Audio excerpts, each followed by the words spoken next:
Hello，大家好，歡迎返到嚟 Bite Size Cantonese，我係你哋嘅 host Celia，係土生土長嘅香港人。呢個 podcast 咧係希望幫到一啲 BBC、ABC 或者一啲學緊廣東話、對香港文化好有興趣嘅朋友嘅。咁呢一個 channel 我會分享我嘅故事啦，去分享一啲學廣東話嘅 tips 啦，講廣東話嘅內容啦。咁今集咧係100% 廣東話嘅。如果你係 beginner 嘅話咧，可以調節嗰個速度，慢慢聽。如果你係 intermediate 嘅話咧，可以試下 shadow 我講嘅嘢，去幫你練習你嘅口語嘅。咁今集係第48集。今集講啲咩好咧？就講食飯。食飯呢一個都係一個好大嘅 topic 嚟嘅。咁喺中國嚟講呢，有一句説話叫做民以食為天。呢個意思呢，就係講話食嘢呢，其實係對我哋好重要嘅。以前呢，古代嘅時候呢，皇帝呢就係以人民為主嘅，以人民為先嘅，即係解佢哋皇帝係好重視啲人民嘅。咁而人民呢，就係以食為一個好基本嘅需要。所以喺中國嘅文化裏邊啦，尤其或者喺平時你同香港嘅屋企人傾偈，佢都會問你食咗飯未呀？食咗飯未呀？係一種關心嚟嘅。食嘢唔單止係我哋人基本嘅需求，喺呢一個文化入邊咧，喺溝通上面都係一種我哋愛嘅表現、關心嘅表現。究竟你食得好唔好啊？你有冇定時定候去食嘢啊？呢啲都係你嘅父母啦，你關心你嘅人會問嘅。咁食嘢，我哋可以講食早餐、食午餐、食晚餐。我自己嚟講呢，就比較少食早餐嘅。以前呢，就細個嘅時候，一定會屋企人就會堅持你一定要食早餐，咁樣先至夠營養，有精力去上堂。咁隨住越嚟越大啦，呢幾年個習慣都係冇食早餐嘅，就可能飲一杯咖啡就已經當係一個早餐啦。唔知大家有冇呢個習慣呢？究竟大家習慣係咪會食早餐，定係唔食早餐嘅呢？可以留言話俾我知。我以前識有一個同事，佢呢都幾誇張嘅，佢就一日食一餐嘅啫，一日食一餐。咁我都覺得好犀利嘅。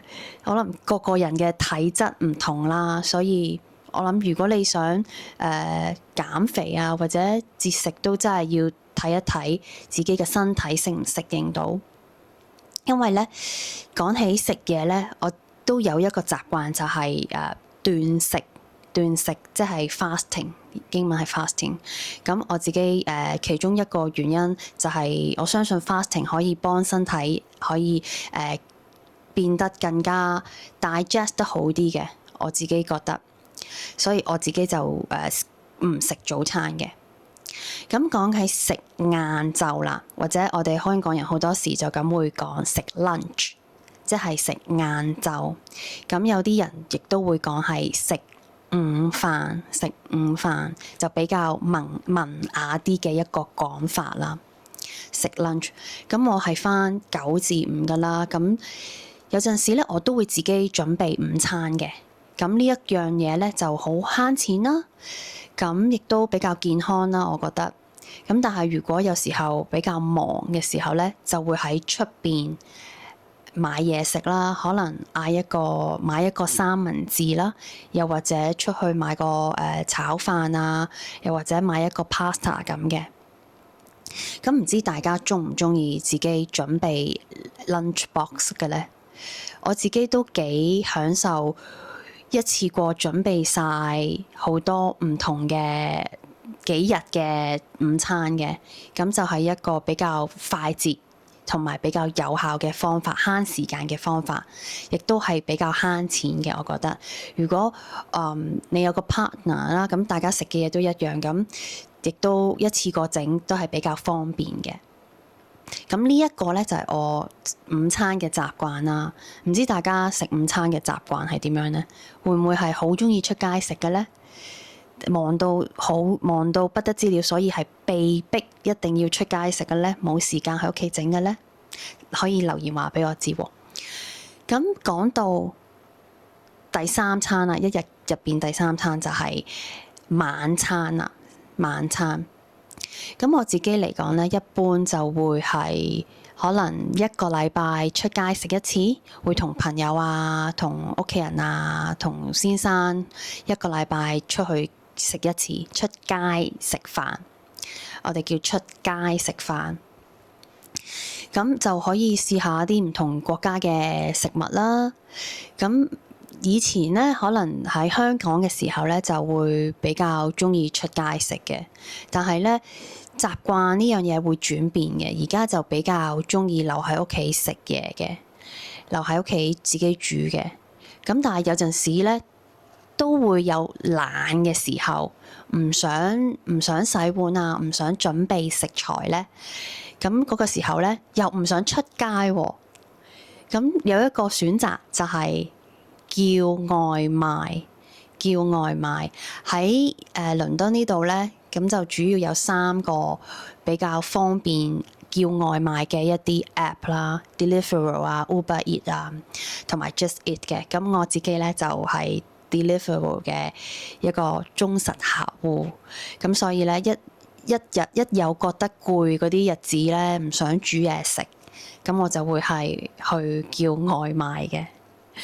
咁唔知大家鍾唔鍾意煮嘢食嘅呢？其實我自己其實都鍾意煮嘢食嘅，都 enjoy 嘅。咁但係都要睇下嗰一日嘅心情啦，個精力啦，有冇嗰個精力去準備啲食材嘅。咁除咗呢3餐啊，早餐、午餐、晚餐，仲有一餐嘅喎。唔知大家知唔知道嗰一餐係咩呢？叫咩呢？嗰一餐就係叫做宵夜。咁如果係中國嗰邊嘅話呢，就唔係香港嘅話呢，就會叫做夜宵嘅，咁樣叫法嘅。但係我哋就叫香港人都叫宵夜。咁宵夜嘅話呢，可能我1個月都會食一次嘅。宵夜嘅意思即係代表你食完晚飯之後，大概可能你臨瞓覺之前，突然間好想食嘢，咁就食宵夜。咁食宵夜呢，就多數都係食完飯，可能晚飯之後嘅幾個鐘啦。嗰個時候就我呢就瞓唔着嘅，會有陣時，所以我就會屋企有啲儲糧，就係俾宵夜嘅時候可以食到嘅，就係啲公仔麵啦、杯麵啦，同埋有啲零食啦，有啲零食薯片啊，或者一啲果仁啊，當係啲小食啦，亦都可以當係宵夜咁樣樣。咁今日呢，我哋就講到呢度啦，差唔多。咁都係時候我要去準備我嘅晚餐啦。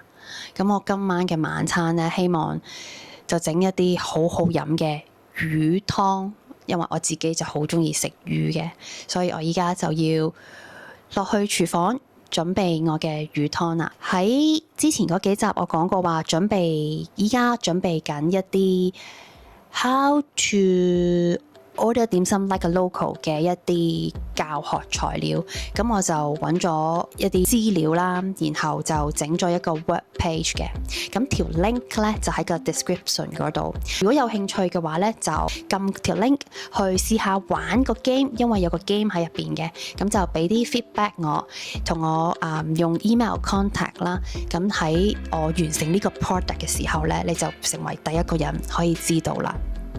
咁今集就係咁多，多謝你嘅收聽，我係 Celia，我哋下次見，拜拜。